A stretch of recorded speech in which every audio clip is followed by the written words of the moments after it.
And we are live. JLR Investigates. Come on in, everyone. Day 4 of the massive manhunt for Joseph Couch continues. He has not been caught. He is still out there on the loose. He's somewhere out there, folks. Come on in. They actually upped the reward now. The reward now is $25,000. Where is he? Laurel County, southeastern Kentucky area.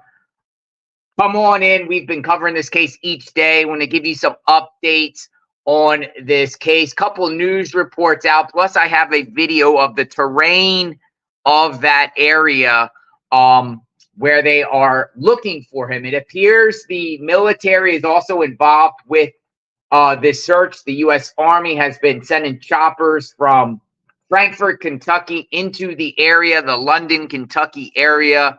And I believe that they continue to bring reinforcements into the area there to search for this 32-year-old man that is considered armed and dangerous. So we're here today, folks. I see a lot of people in the chat already. As you see the screen here, no choppers right now. I've been looking at this for the last hour, seeing if they've been doing any type of choppers at a particular area, looking for this guy, and nothing yet as far as them pinpointing this guy. They believe he's out there. The question is, now we're day 4. The question is, folks, is he alive or dead? We should put a poll up and try to ask you guys your opinion. You think he's out there alive, and how much longer should they look for this guy? It looks like they're going to try to find him, whether he's dead or alive, and find his body. Because the area is pretty much paralyzed. London, Kentucky is paralyzed. Schools are out again today. So schools are out. We have a $25,000 reward. Of that reward, $5,000 comes from the Kentucky State Police, $10,000 comes from a private donor, and $10,000 comes from the United Way of Laurel County. United Way stepped up. So that's a new update. It went up originally from $5,000 to $15,000. Now we have a $25,000 reward. Where is Joseph Couch? Not a peep from his mother. Maybe they'll give an update today. Maybe they'll give a some sort of press conference again today. Yesterday they had a press conference at 3 p.m. But other than that, I saw it all quiet last night. Nothing to report about sightings. We still haven't heard of any sightings whatsoever from this guy. But there is a news clip I want to share because there is a witness. There's a witness who told the media they saw him after the shooting. And we're going to play that. We're going to play this news clip here. This is coming from one of the local news channels there. And they do a whole report. They talk about what's going on. Apparently, they got some reporters on the ground now. But they interview a witness who saw the shooter. And apparently, he didn't have a shirt on and his hat backwards, if this is the guy, which is very strange to me. But we're going to play this 12-minute clip here. I see a lot of people coming in.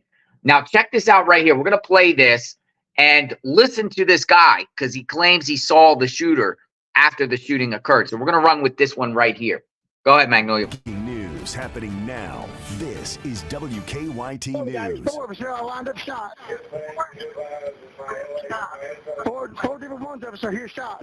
Frantic calls from drivers on I-75 in Laurel County. Someone just shot at us. I have a hole through my door. 5 people hit by bullets flying at them from a cliffside. Our priority is the safety of everyone involved. We are committed to make sure that there is no harm to anybody in the community and also to our first responders on the ground. An urgent manhunt now in its 3rd day, forcing investigators into rugged terrain. Our goal is to apply steady pressure and wearing Mr. Couch down. Tonight, the question from concerned Kentuckians, where is Joseph Couch? WKYT has live breaking news team coverage right now. Our crews are hearing from law enforcement, members of the community, and investigators hoping to bring the suspect, Joseph Couch, into custody. The 32-year-old is approximately 5'10", weighs about 154 pounds, and a $15,000 reward is being offered for information that leads to his arrest. Good evening. I'm Bill Bryant in studio for WKYT News at 6, joined now by Amber Philpott live in Laurel County with this evening. Amber, we have a lot of ground to cover tonight. Bill, good evening to you, and that we certainly do. This manhunt began Saturday night and it continues here on this Monday night. There are multiple agencies with boots on the ground as we speak, both in the air and on the ground. The terrain that they are searching, it is unforgiving. It is tough forest land. We're talking about part of the Daniel Boone National Forest. Again, as I said, it is unforgiving. And so State Police says if Joseph Couch is in there, they say they want him to walk out of those woods and they want him to turn himself in. And they say until he does that or he is caught, they won't stop. When we're looking for somebody, we have to go through those dense areas. We have to go and make sure no rock is unturned to find not just him, but find evidence. And when you do these things with all the people involved, you've got to have communication. We are talking about KSP, the Laurel County Sheriff's Office, London Police, the FBI, the ATF. They are all here in the London-Laurel County area searching for Joseph Couch. They have to be exhausted at this point, but what we heard today in that news conference is that they absolutely will not stop. Today we learned a lot of new information, including learning about the moments that those shots first rang out on Interstate 75 this past weekend from those drivers. We are hearing the chilling 911 calls. Those are newly released 911 calls made from the interstate, from the victims themselves and what they experienced. Multiple cars were hit. We know that 5 people were injured. WKYT's Phil Pendleton spent most of the day going through these calls and listening to just how frightened all of these folks were in those moments that those shots rang out. Phil? Amber, we'll get to those calls in just a second, but just about an hour and a half ago, I had an opportunity to talk to a man who claims that he saw Joseph Couch in the moments after that shooting, as we are very close to the interstate right here, just the intersection of 909 and 25. He says that he saw Joseph Couch coming toward him, and he says the fact that he was armed and he claims Couch was not is what saved his life. Black SUV, a white male got out of it, no shirt on, red hat on backwards, blue jeans, comes running through the intersection right into the lot where we're at behind my trailer. From there, he says the man took off into the woods. He says shortly after that, police flooded the area. Had I not broke a brake line, we would have been on the interstate as he was shooting. Yes, sir. I'm here at the 49 exit going towards Lexington. I just got shot at off the southbound side there. Numerous people called 911 when their cars and trucks were shot. And some are telling them of injured passengers or of other drivers. She's gushing blood bad. Okay, and is she on the interstate with you? Yeah. 49? Okay. We're on the 49 on the northbound side here. She's gushing blood. I'm going to try some stop this bleeding. We just called you at mile marker 49, but we had to move up a mile. They're still shooting at it. They just tried shooting at a motorcycle guy. And that last caller, it was very late in the time that we got the calls, and at first they believed that the shooting was over, but apparently it was not, as she claimed that there was a guy on a motorcycle and shots rang out again, as the danger obviously was not over. Despite all of that chaos taking place, dispatchers told drivers they needed to stay put, to shelter in place, to hang tight, because help was on its way. But for them, obviously, in those moments, it was like time was standing still. Live in Laurel County, Phil Pendleton. Amber, back to you. Phil, thank you. And certainly unbelievable to think about in those moments that you're just simply driving up the interstate, going wherever you're going, and you're in the middle of this type of mass shooting. So this manhunt is affecting a lot of different people at this hour. As a precaution, a number of schools were closed today due to the safety concern of this manhunt. In the last half of an hour, we learned that Laurel County Public Schools announced that classes will be canceled again tomorrow. We know that Lincoln County schools say that they'll be back open tomorrow with added security measures, and we're still waiting to hear from some of those other districts about what they're going to do tomorrow. Both of them and all of these districts really emphasizing the safety of their students and their staff. We have had folks on the ground all day long. We will continue to have folks here tonight. WKYT's Jeremy Toms is joining us now live from here in London. And Jeremy, what are you seeing at this hour here in London?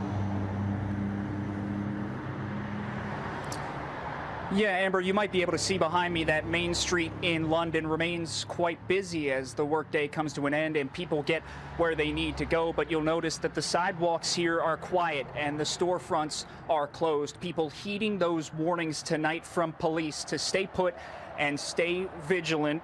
But as night falls for a third time since the mass shooting that happened out on the interstate just about 10 miles north of here, attention will have to start turning towards what tomorrow will bring for nearby communities.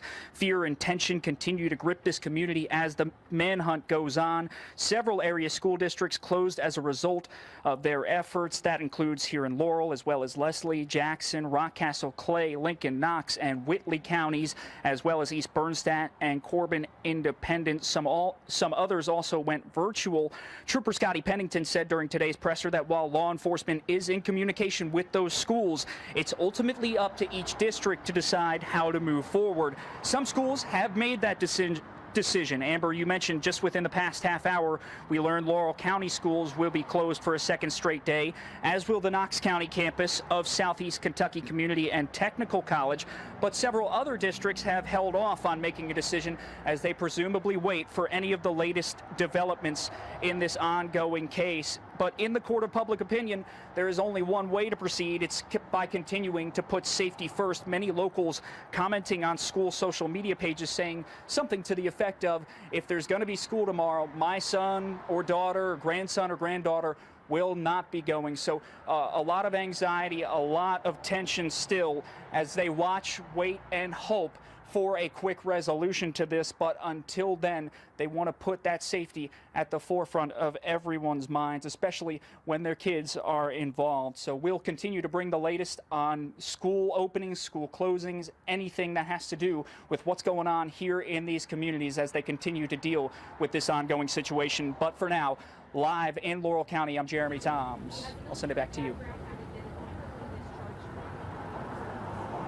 Jeremy, thank you. And of course, we can all understand the anxiety that must be felt by these parents. And also, Alyssa Williams today talking to a lot of people just saying it's the fear of the unknown. And we certainly understand that. Since all of this happened, law enforcement agencies, they have been trying to answer our questions about what may have led up to this violence. And many of those questions had to do with how and where Joseph Couch got the gun and ammunition they say was used in the attack. WKYT's Jessica Umbro explains Kentucky's current laws surrounding gun ownership, and she has some of the disturbing texts that Couch allegedly sent just moments before the shooting. He obtained a firearm at a local place here in London, but it was obtained, legally. He went through the ATF. He went through all the proper paperwork. We have that paperwork, copies of the receipts. But that was obtained, if you're not a felon or something, if you can go in and you can fill the paperwork, anyone can purchase the gun. Law enforcement confirmed Sunday evening that the gun they say Joseph Couch used in the shooting on I-75 was purchased the same day as the shooting. Kentucky state law currently does not have a waiting period, which is the time between when a gun is purchased and when a gun is given to that buyer. 10 states and Washington, D.C. have waiting periods spanning from 3 to 14 days. What law enforcement says they can't explain is what was going on in Couch's mind when he bought the gun. I don't know why anybody would go up there and start shooting at people. I can't get in somebody's brain of why they do something this crazy. But it's an act of violence, and innocent people have got hurt. One text message from the day of the shooting in Couch's affidavit provides a glimpse, reading, quote, "I'm going to kill a lot of people. Well, try at least." Another message said, quote, "I'll kill myself afterwards." State Senator Brandon Storm, who represents Laurel County, provided WKYT with a statement saying in part, quote, "This is a resilient and united community, and we are in pain after this senseless tragedy. Right now, I, along with other community leaders, remain focused on caring for my community members impacted while our very capable law enforcement professionals search for the suspect." Jessica Umbro, WKYT. And of course, night will soon fall here in London and Laurel County today. KSP in their news conference called this a methodical effort working to try and wear Joseph Couch down. It is an exhausting search, but one that they are not letting up until Joseph Couch is found. And again, state police are urging people here, if you are listening to us, to stay vigilant at this hour, to make sure that you are checking on your neighbors to make sure that they are okay, and that if you see something, call it in. You won't be a burden to them. They want to know, but they also want you to know that this is in their hands. Do not try to take anything into your hands, despite that $15,000 reward being out there. They say, let them handle this. But again, Bill, we certainly know that this is wearing, this is trying on people as they're trying to go about their daily lives, but also just worried here about how this will come to an end, and that they want this to come to an end very soon. For now, that is the story here in London. Back to you. Yeah, very, very disruptive. Back. I'm going to bring Magnolia up in the chat. We're going to talk about that in a minute. Did you hear that witness or something claim that a black SUV went up to 909 and 25 and a guy got out and ran into the woods? I think that person is mistaking someone else. What do you think, Magnolia? What did you hear there? Yeah, I don't think it was him. I don't think it was the shooter. Somebody else pointed out that the shooter was not even on the interstate. So this witness said they saw a black SUV on the interstate. But we know that the shooter was not on the interstate. He was on that cliff up above. Yeah, right off of exit 49. He also didn't have a black SUV. He had a car. That's what I'm saying. They retrieved the car. So, but then, I mean, why would the news even put somebody on like that to kind of just shake people up and make people think, oh, is it somebody else without a shirt and a hat backwards? Yeah, I think that is weird too, that they would put that person on. But I mean, he's telling his story, I guess.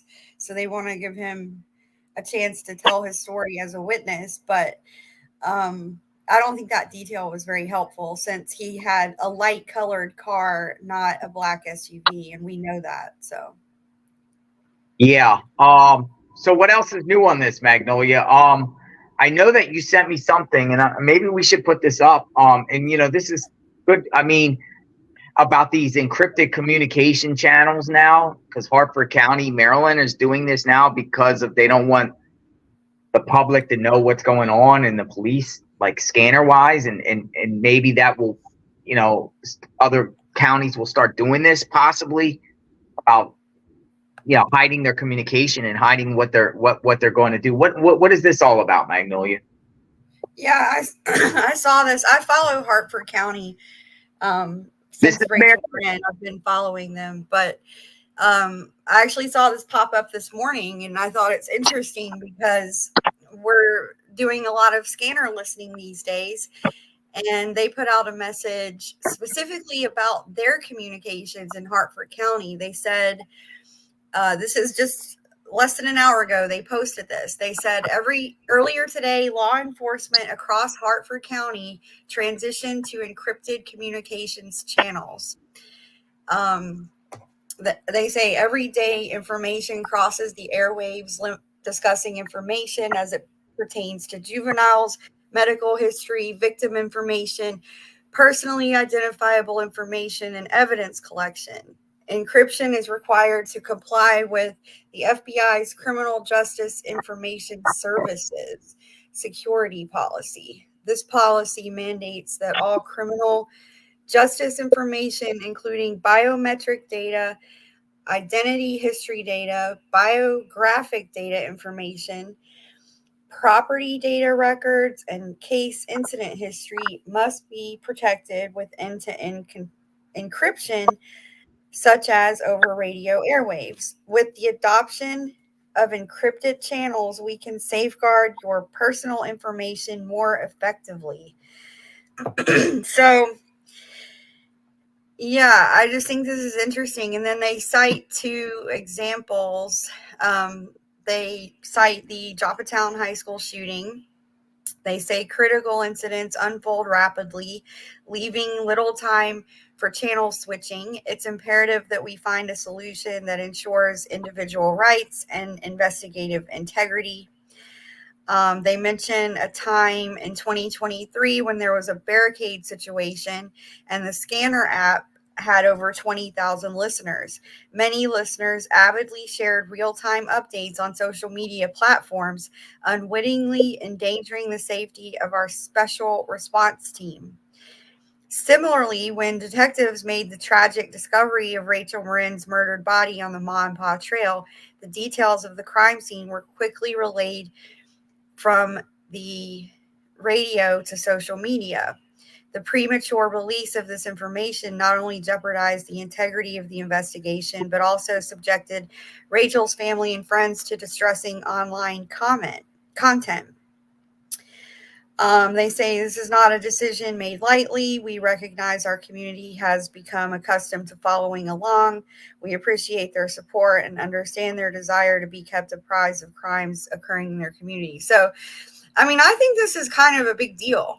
I do too, because I think other law enforcement is probably going to follow suit, right? Like follow what they're doing. Yeah, I mean, often we see different towns and counties and different things sort of follow suit with each other. It takes one and then they start following along. I don't know what I think about this. This is very interesting.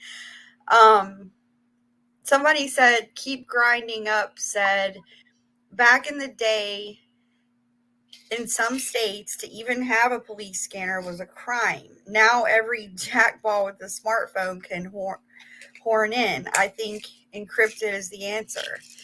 So, yeah, I mean, lots of people I've always known throughout my life people who have those scanners in their houses, and they just sit there and listen to the police scanner all day.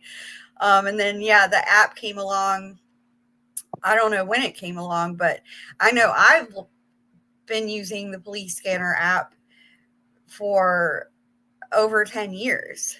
So, because I used to always listen to one time me and my brother discovered the Cook County, Illinois police scanner that covers Chicago. And we went through this phase where we were listening to it every single day. So, I mean, it's been around for a really long time. Yeah, Magnolia, take us back to the flight radar, because we got a state police chopper in the sky right in the area again. Back up, see what it's up to.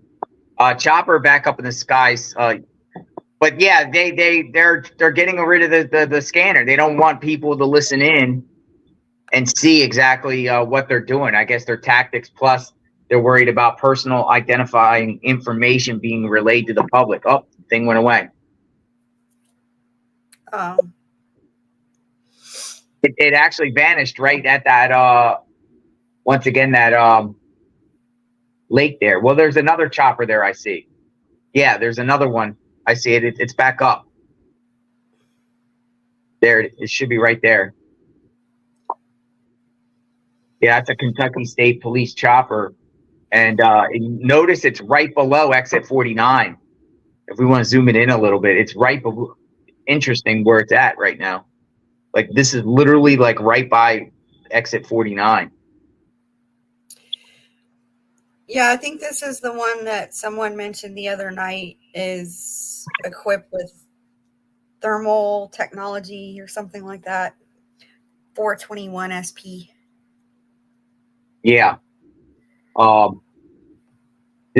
haven't really seen a lot of activity this morning, but it's showing they're still out there looking for this guy. and they vow to find him. I guess you could say dead or alive.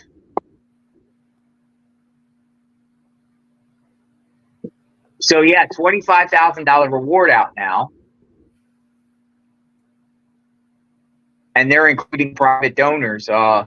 United Way has stepped in with $10,000.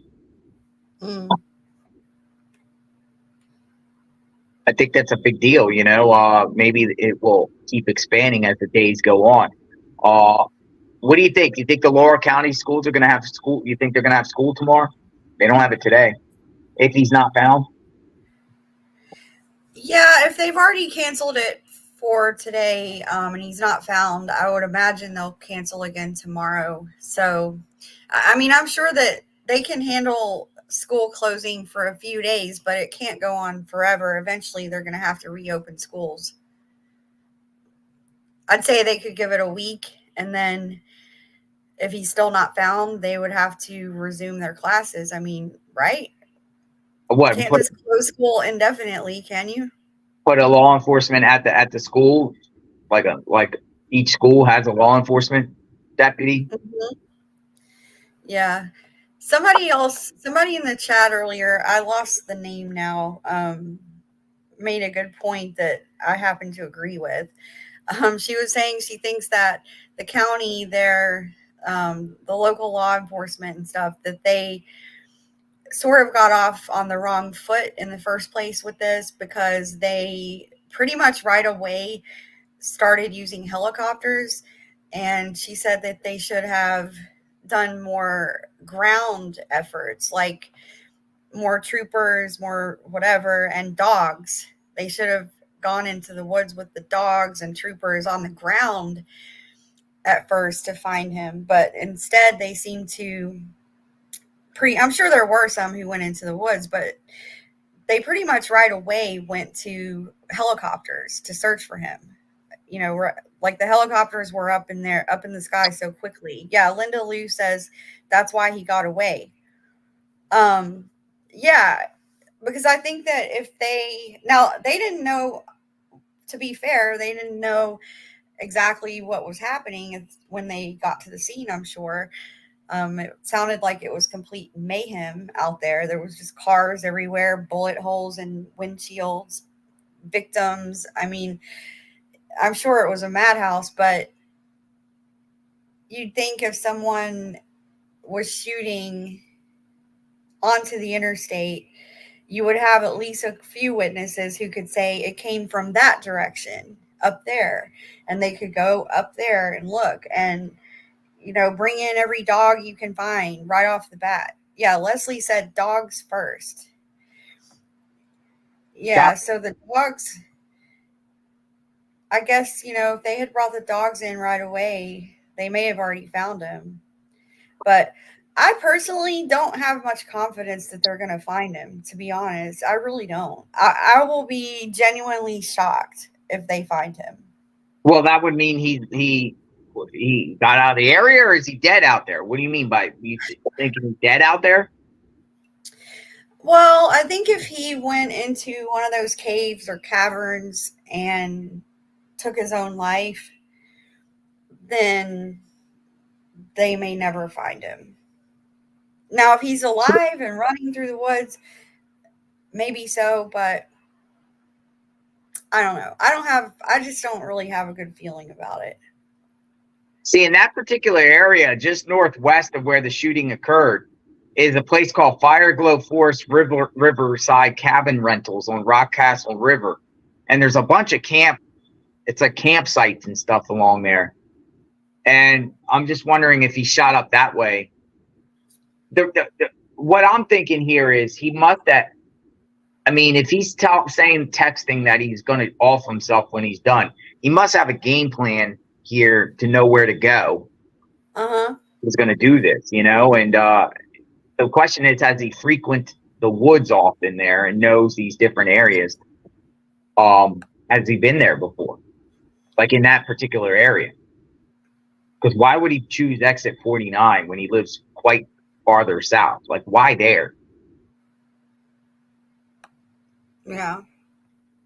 Well, I think, you know, that witness that said he saw someone running into the woods. I think that could have actually been like a vigilante or like a citizen who was trying to run after the person. Not actually the shooter, but someone who saw and heard the shots and tried to run after him themselves, maybe. There's down by London. Are you looking at the London one, that Cessna that's up in the sky, Skyhawk? What do you got there? Yeah, you got that. Yeah, you got that one right. Yeah, that's an interesting one because it started to the south and then now it worked up to London. It's kind of just like scouring over the sky. I wonder if that's just a private citizen trying to look for this guy.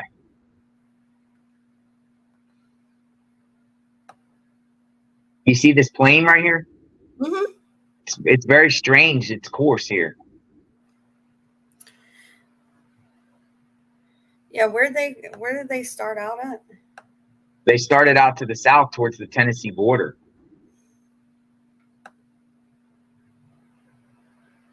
They started out south of Wolford. It's kind of making like it's Williamsburg, Whitley County Airport is where they started. But now it just circled up to London. Now it's just spinning around a little bit.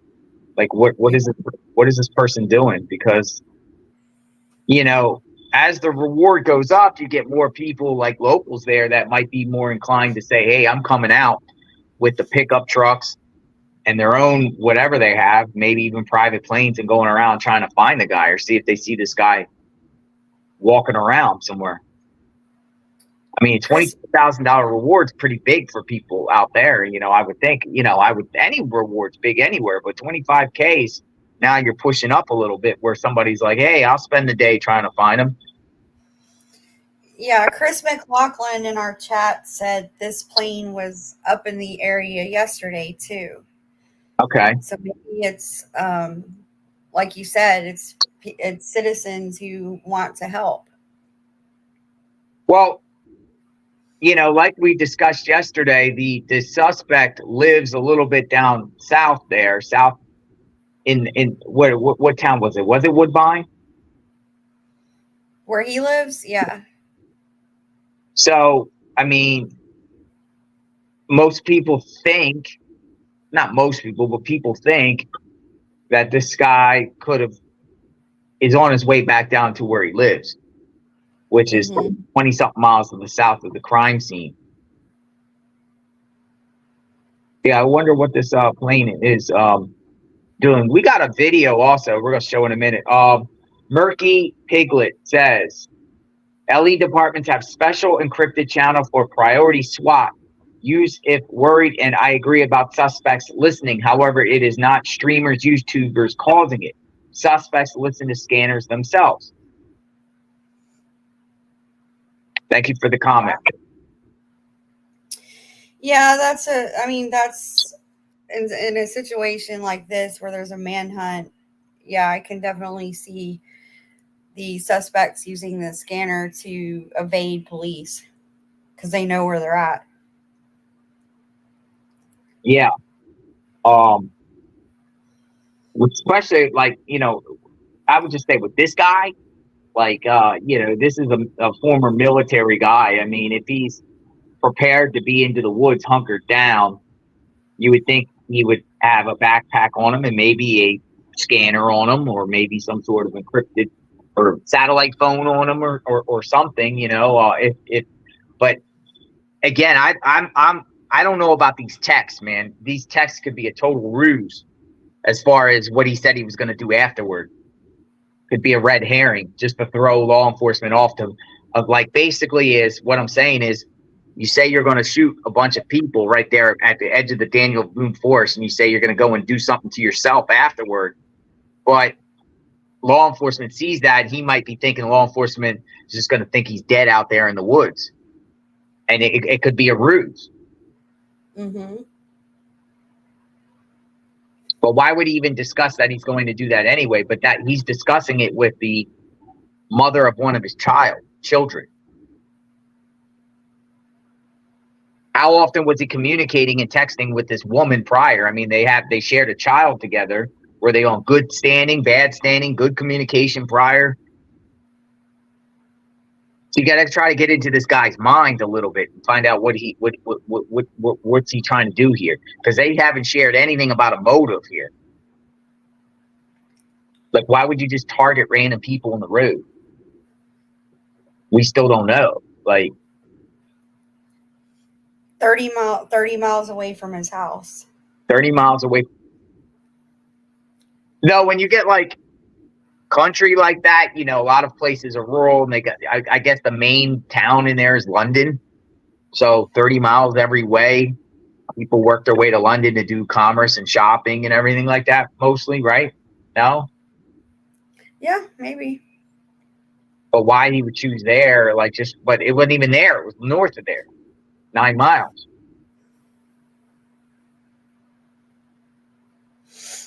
I want to know his motive. Like, why? Just why? Why would you buy a gun in the morning and instantly use that on innocent people that you know nothing, like no one, you don't know these, like their vehicle, you don't know, like, you know what I mean? You're just like, I'm going to shoot at cars. That's almost as juvenile as kids going on a bridge and throwing rocks on a bridge on cars, you know? Mm-hmm. I mean, why would you want it, but to a whole different extreme? Why would you even do that?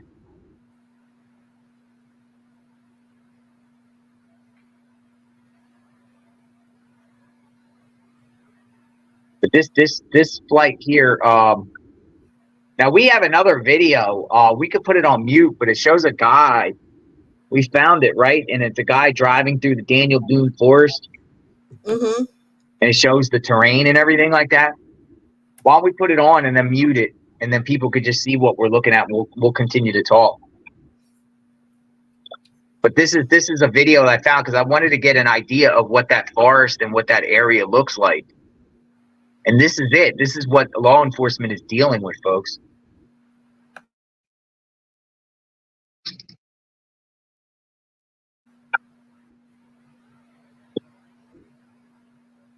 I mean, it's pretty thick out there. I don't know when this was taken, but it looks like the leaves are a little bit changing color. But it shows the creeks, the cliffs, the rocks, the terrain back there. And this is exactly what law enforcement is dealing with, being back there. Well, they said that Daniel Boone Forest is like 700,000 acres.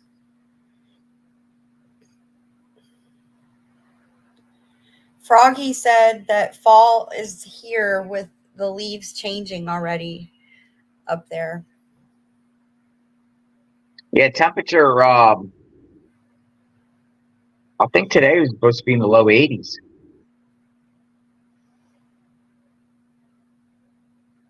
We might get a rain in the next couple of days due to the fact that a hurricane's coming up through. Yeah, Friday, Saturday, Sunday, Monday, and Tuesday, it's forecast as rain. You know, Hurricane Francine is on to the south. I'm wondering if they get some of that rain. Now, will that help or hinder this? Doesn't rain mess things up if they're trying to find a scent? Yeah.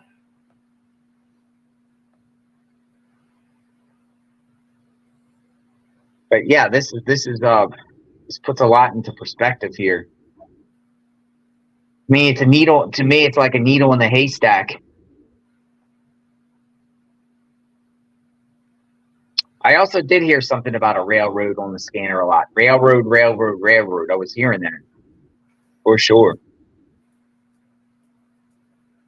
But I was also hearing about all these false sightings. Look, the cliffs, little caves. Yeah, there's all kinds of places out there he can hide.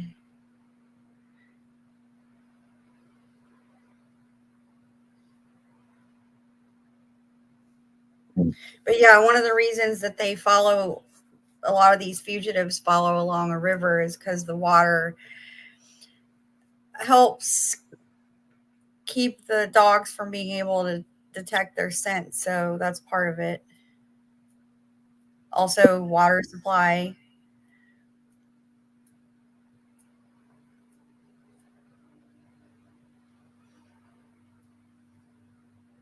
Look, all these like Jeeps, mud Jeeps. Now, this guy needs. Well, that their goal is to flush this guy, or the guy just eventually just not necessarily flush, but just hope that he just pressure on him, squeezes them, and just forces them out. Like, I surrender. 4 days, need food, need water. Are you alive?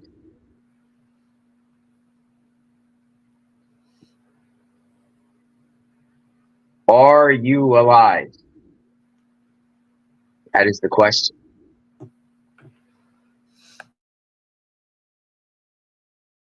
I mean, it's beautiful out there. I was actually considering going up there, but I still think the guy's going to get caught sooner or later. I mean, I don't know how long this could last for. But you see, like, places like that, cabins and everything like that. The cabins make me think a little bit, like, is he, like, did he bust into someone's cabin and he's just, like, in there? Well, there's plenty of them out there. Right? Joy said he's enjoying his hot chocolate somewhere.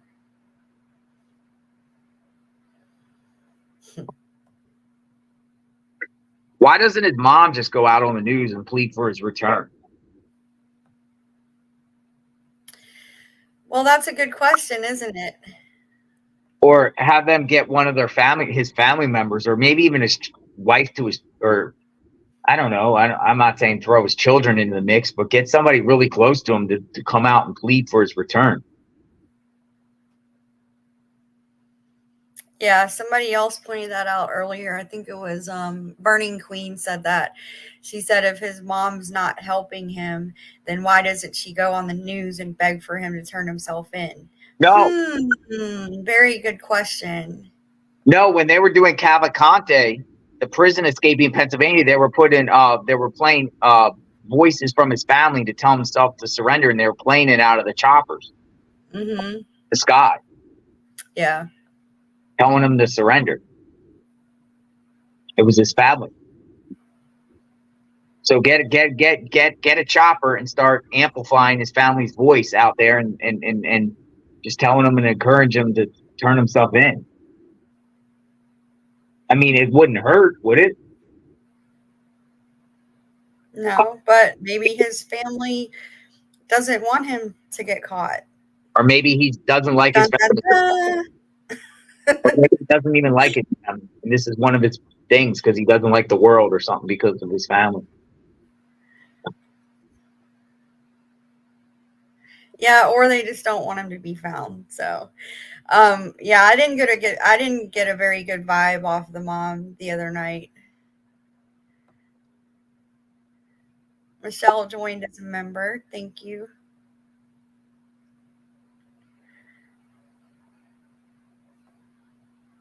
Yeah, we're just showing folks what the area looks like back there in the Daniels Boone Forest. Yeah, there's these little cabins everywhere. They're all over the place out there. Right? Dirt roads. Well, people were saying in the chat, they said in back of there, it's just so many dirt roads, little dirt areas. I mean, you really only can have like a four-wheeler to get back there, or SV3, four-wheel drive. Haley said there's approximately 5,000 known caves in Kentucky, and a bunch of those are out here.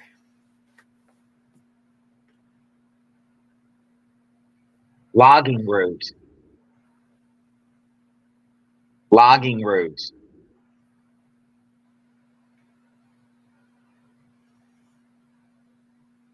Some people feel like he probably followed through with the threat, what he said he was going to do to himself. But do you believe him? And do you just take him at his word? That's why I think this is going to be interesting the longer it goes, because what do you do at this point? I mean, Is every day the threat lessen if he's not found or no sign of him? Yeah, maybe. But notice that witness said the description that they saw this guy, but the law enforcement has not said any description at all. What do you mean? Law enforcement has not described anything what he's wearing, correct? Oh, as far as his clothes, yeah, I don't remember if they have, but just about his height and weight, we know he's very skinny. He's only 150 pounds, and wasn't he like how tall is he? 5'10"? Yeah. 150 pounds, so he's very thin. We know that.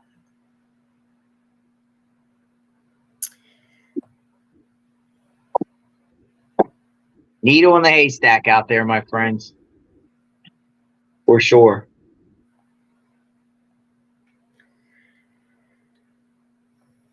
Might be a long, long road ahead.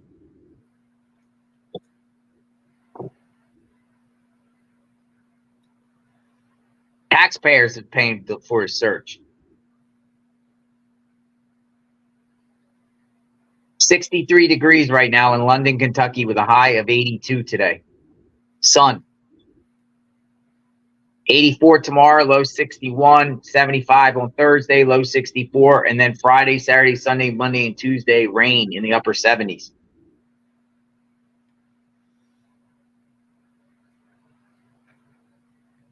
So, what are they going to do?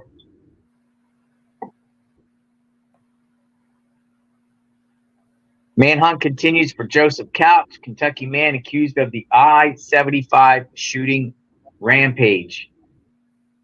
Manhunt continued on Tuesday for Joseph Couch, accused of injuring 5 people. Multiple counties in the area hunkered down and schools remain closed amid warnings from officials to keep watch for the suspect on the loose.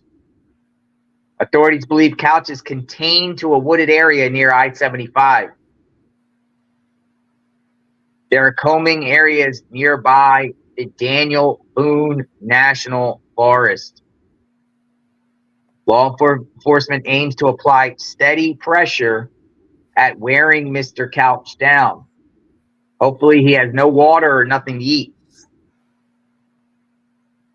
Authorities have deployed helicopters and drones to circle the area and train canines to search the woods. Hopefully, he will basically just walk out of the woods and give himself up. Schools in nearby Laurel County remain closed for a second day out of an abundance of caution. London Mayor Randall, what's his name, Weddle? Urged residents of the town of around 7,500 to stay calm and stand together.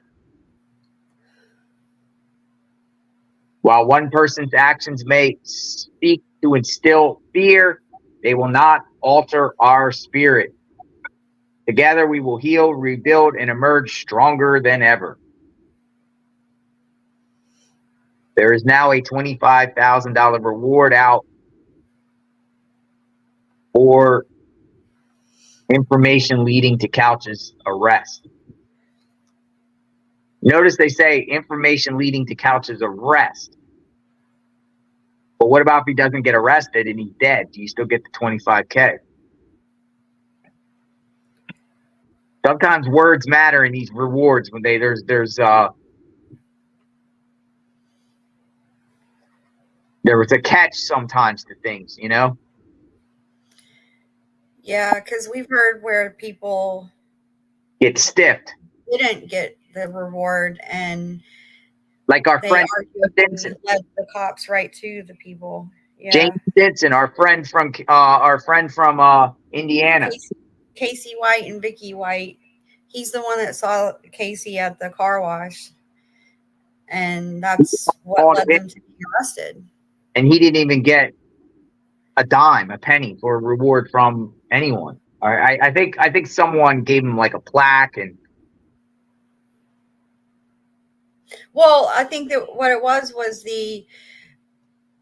I think members of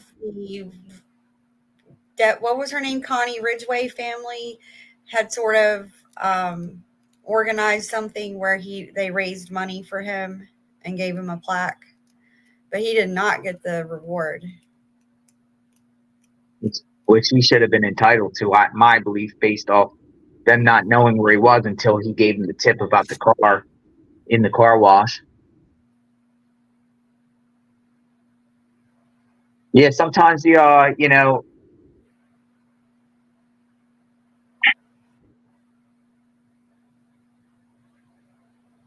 $25,000 reward leading up to his arrest. So that gives you kind of like a look at the we'll put the flight radar back up on the terrain there. I think there's another clip here, Magnolia, with another local news report from the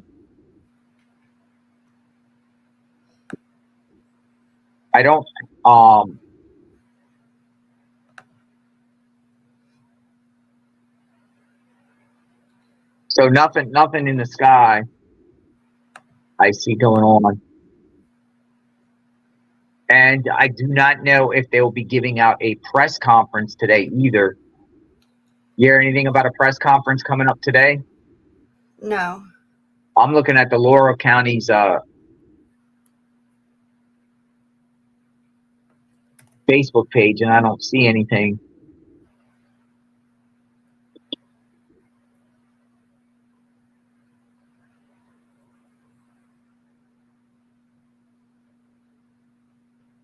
So where is this Joseph Couch at?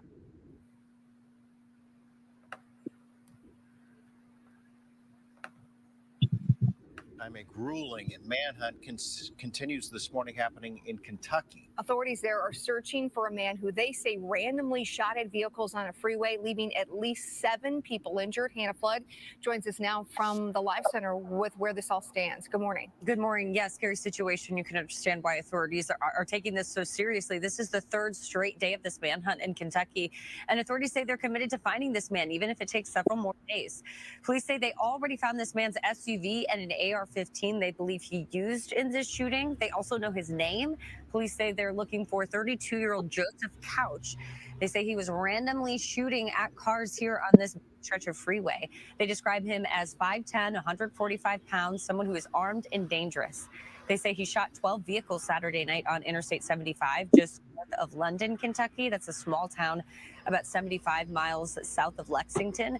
At least 7 people were injured, including 5 people who suffered gunshot wounds. So now police are looking for him, this man, in a thickly wooded area near where they found his car. But they say so far the search has been challenging. The area, it's so remote. If he planned this, it's probably one of the most remote exits along I-75. It's so there's one business, there's no residences. He couldn't have picked an area that is any more remote and difficult for us to try to locate him. Multiple law enforcement agencies are helping out with this search, including the FBI and the U.S. Marshal's Office. With the gunman still on the run this morning, many school districts have actually canceled classes today, and authorities are urging people to lock their doors, watch their security cameras until this man is found. Tom and Kelly will, of course, keep you updated as we learn more this morning. Yeah.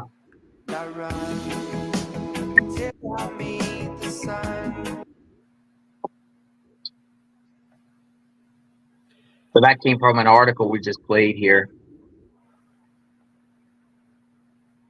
Take us back to flight radar. Well, what's that say about the local schools being closed? Just what they were saying in the report. So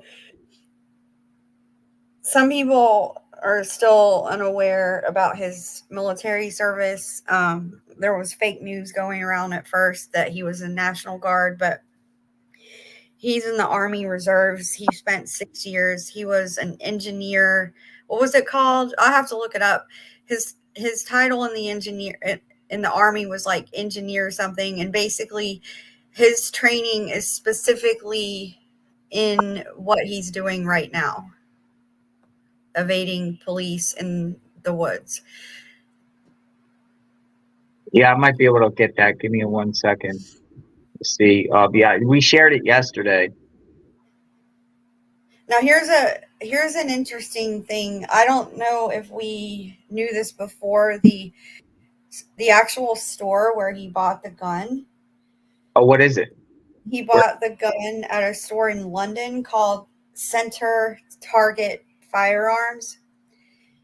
And he purchased an AR-15 and 1,000 rounds of ammunition before the shooting. The store's manager declined to comment.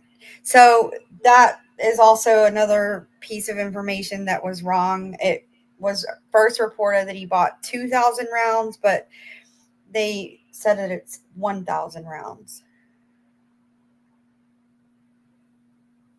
Ah. They might even have a YouTube channel. They got a TikTok channel. Who? Central Target Firearms. Oh. Oh, they got a YouTube and a TikTok channel.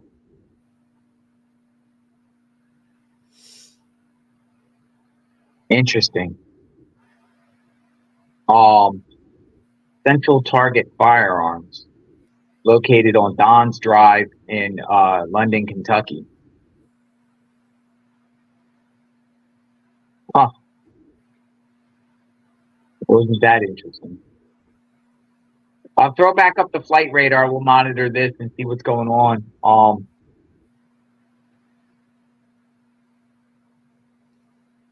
There's also another report I sent you, Magnolia, that just came out too. We want to get all the available information out as we. I know a lot of people in the chat are. I think a lot of people in the chat are actually from the area.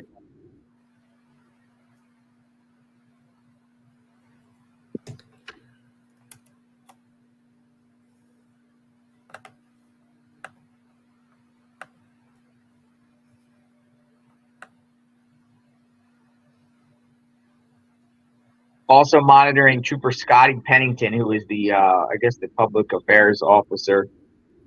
Also monitoring his Facebook to see if they give any other type of update.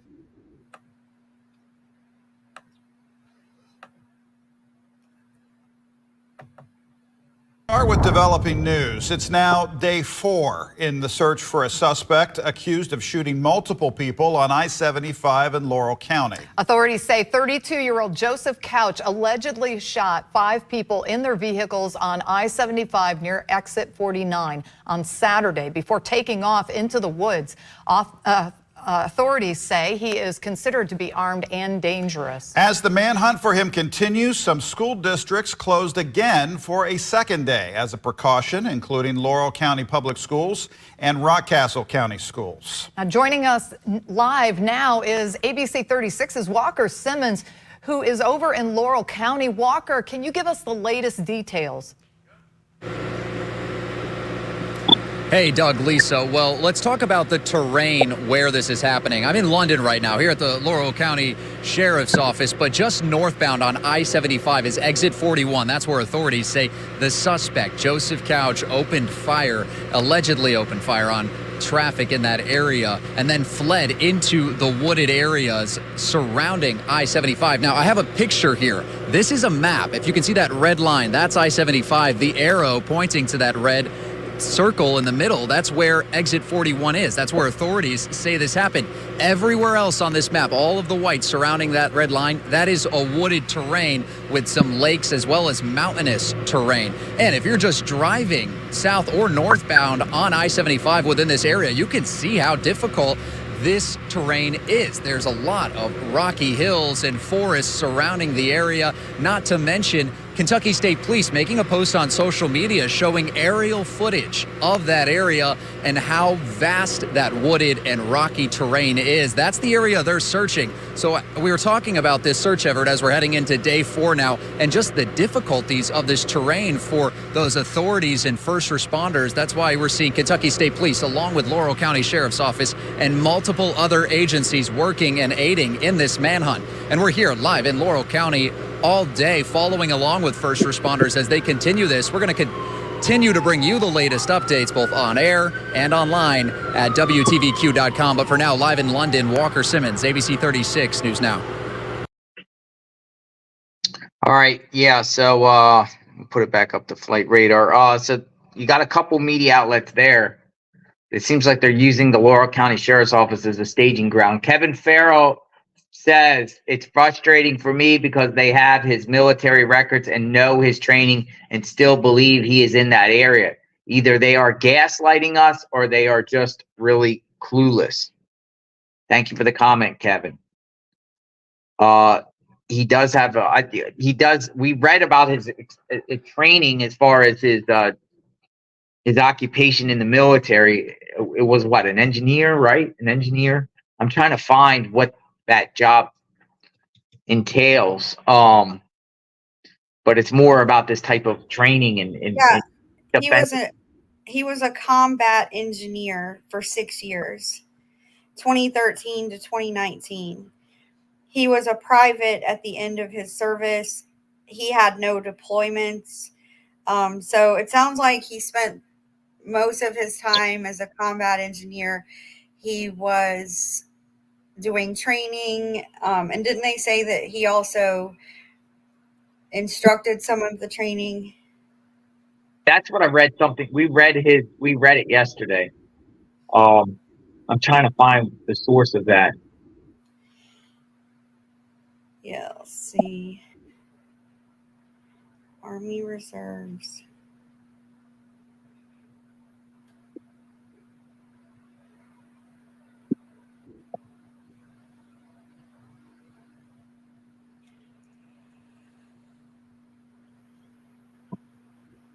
I mean, the media is still reporting about this, which is good.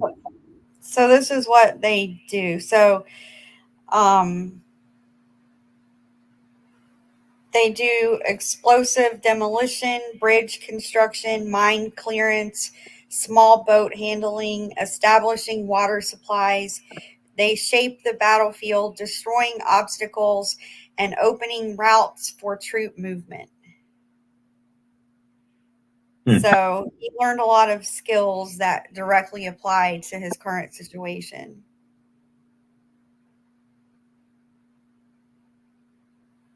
Yeah. Nothing on the radar here. And do we see anything else that the scanner's not popping? Like, there's nothing really popping on the scanner like that on this. Are they going to find this guy today? I mean,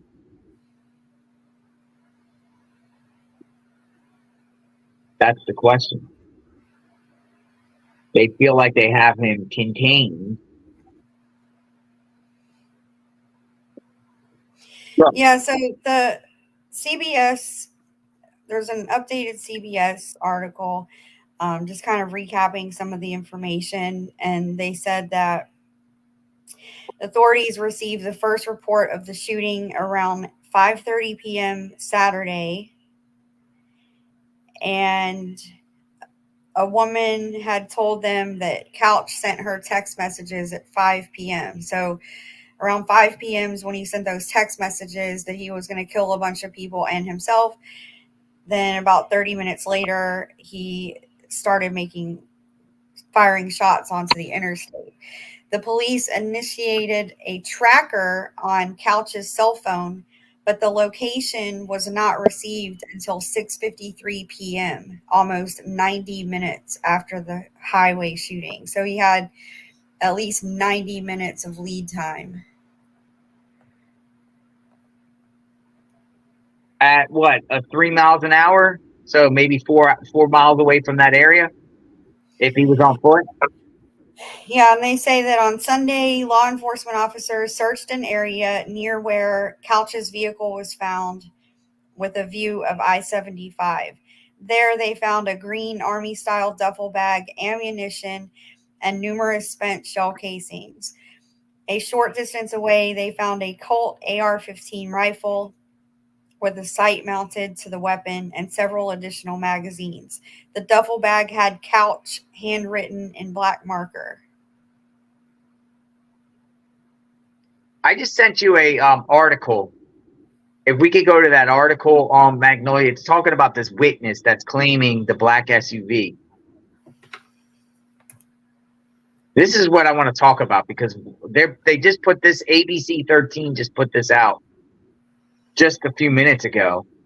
And again, it talks about a man who did not want to be identified says he believed he saw Joseph Couch moments right there, that part right there.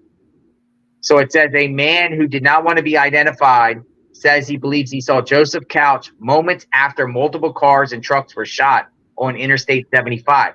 He says a black SUV, white male got out of it, no shirt on, red hat on backwards, blue jeans, comes running through the intersection, comes to the lot right here by my trailer. The man says he had just left the Wildcat ATV park when the man ran past him and then escaped into the woods east of exit 49. He says police flooded the area shortly afterwards. Now that's strange because that's on the other side of the interstate. Mm-hmm. Is this guy legit or not? Well, remember we were listening to the scanner that night and we got two very different descriptions of the suspect. This was one of them, the no shirt, and then the other one was a blue shirt. But why would a guy get out of an SUV, and where's the black SUV at? Yeah, I don't know.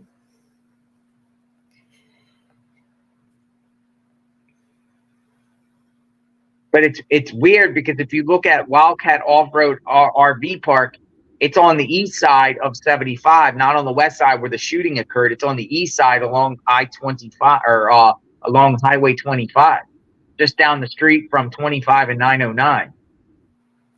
Well, these conflicting reports the first night are the reason people suspected a second shooter or multiple shooters at first. They were giving different descriptions on the scanner and we heard it ourselves. But the fact that two media outlets is now putting this information out in the last few hours, that's the point I'm saying. Like two media outlets in the last few hours have been putting out about this man's description about a guy that came running out shirtless with a hat backwards and coming out of a black SUV. Mm-hmm. I heard it on the scanner because we talked about it. Yeah. But why are they putting this out now again, like right now?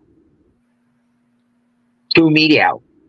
I don't know. It's because that could be a serious distraction, or these people could be looking the wrong direction.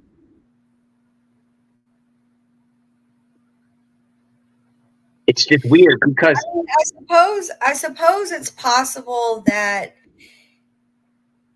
he could have been, I guess we don't know how many vehicles Joseph Couch has access to, first of all. So the car that they found, I forget what kind it is, but it's a light colored car, like a sedan, light colored. They found that car. I suppose it's possible that he put that car there in advance and then actually went to the crime scene in another vehicle, like the SUV, and then maybe used the light colored car as a distraction to throw them off. I suppose that's possible. Well, think about the law enforcement that said in the last clip. He's like, you couldn't pick a more remote place along I-75 than that right there. Yeah. And that was my question, like, why there? Either you're picking there because you're going to run in the woods and you feel like you're not going to be caught because it'd be hard to get caught out of there because it's so densely remote. Or this could be a red herring. And using that to make them think he's in that woods where he's a total different direction. Right. I wouldn't underestimate this guy because he served in the military and this is the type of work makes me feel like, I don't know. I don't know what to think. I don't know the guy. I mean, but it's just weird. It's very, very weird. I'm telling you, the 2 news reports are out in the last few hours about this different description. Mm-hmm. Laura Jones says it's his whole stomping grounds. Yeah, he might have been out there hunting, camping, fishing.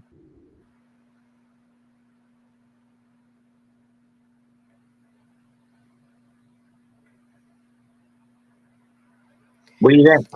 Here's a little bit more information about the gun. So he bought the AR-15 and 1,000 rounds legally at a gun store that morning. According to the affidavit, Couch paid $2,914 for the AR-15 with a sight mounted on it and the ammo. So he spent about $3,000 that morning for this gun and ammo. To just do the act. Why? A lot of money just to say you're going to blow all your money to do that, to then go shoot a bunch of people knowing that it's over, your life is over at that point. Why don't you just buy $3,000 worth of drugs and just, you know what I mean? What? Why didn't you just use the $3,000 to buy drugs and do something in his own house by himself? No, I'm serious. Like, why are you going to spend $3,000 of your own money to then use the gun on and try to terrorize people, only to say in a text that you're going to end yourself? Why don't you just use that $2,000 and get a bunch of drugs? I don't know. That's a tough choice. $3,000 for a gun or $3,000 for drugs. I don't know. I mean, yeah. If your intent is to off yourself, then just off yourself. And I'm not saying anyone should off themselves. I'm just saying, why do you got to drag other people involved? That's what I don't understand about these. Oh, you mean use the drugs to kill himself? Yeah. Oh. Well, I don't think you need to spend $3,000. Well, whatever. I'm just saying, I don't understand these idiots out there that want to do harm on somebody and then just say they're going to just do harm on themselves. Yeah. Why take other people down with your own misery? I'm saying if people are struggling mentally, we don't want anyone to do any self-harm on themselves. We never want that.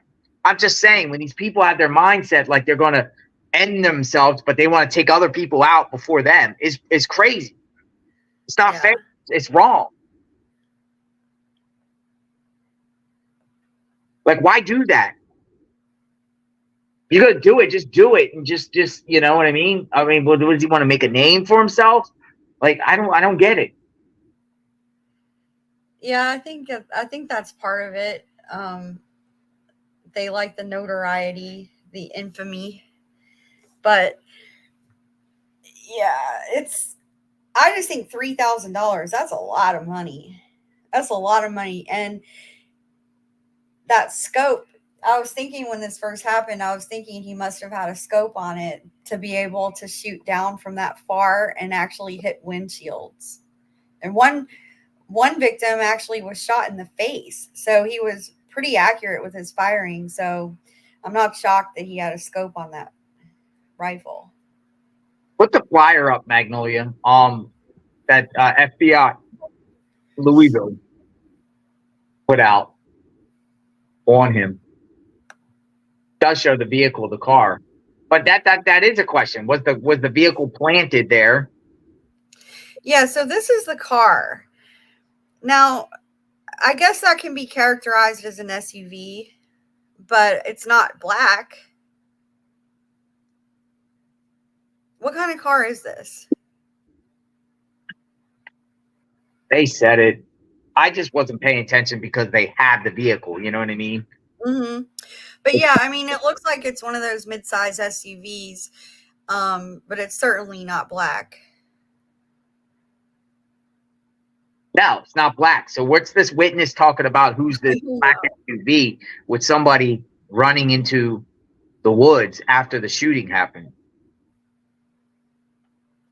What is that all about? Why does that keep circulating? Yeah, it's weird. They found stuff in his vehicle too. I was just reading that a second ago that they found some of the items they mentioned were actually in the vehicle. So they found the vehicle, the duffel bag, the gun. What else? Battery charger, the phone. The phone with no battery in it. So he took the battery out. That's battery. What you do if you don't want to be tracked. But he was a little late on that because they did track him. So he had the battery in.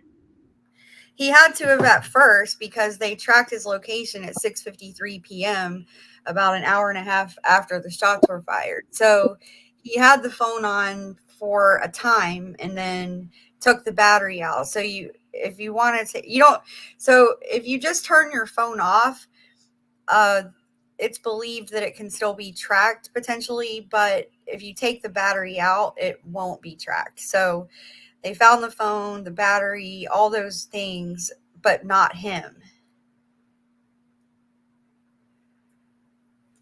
See, it seems like they found everything but him. Man, but they insist they have him contained. So they said nothing about they believe he escaped the area in another vehicle. They believe that he's contained.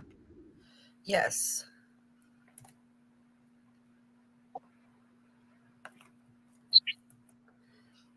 Other than that, do you see anything else that's circulating right now on this guy?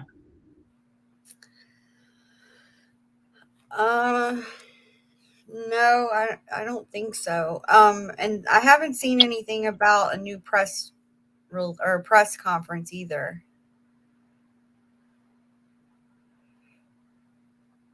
Yeah, I don't either. So I guess we'll sign off and then come back on if something else breaks. At least we gave everyone the most available update information that they have out there right now. We showed you the terrain. We showed you the new reward, the couple of news reports about this area. But other than that, there's nothing out the flight radar is empty right now. Scanner, nothing exciting on the scanner, and they're still looking for him. Mm-hmm. Anything else you'd like to add, Magnolia? No. Oh, let me do the poll. Let me finish the poll. Let me see what we got on the poll today. I can report people believe less today that he's alive than they did yesterday. Oh. Slightly less. Yesterday it was 67% thought he was alive and hiding out, and 32% thought dead of self-harm. So that's changed a little bit. Yeah, we'll keep monitoring this, folks. We'll continue to come back on and share any new information as it comes along. So we want to hope that he's found ASAP, but we will continue to update everyone on this. Yeah. All right, folks, we're signing off. And sub to the channel, and we'll be back if anything breaks. Have a good day, everyone. JLR Investigates. We'll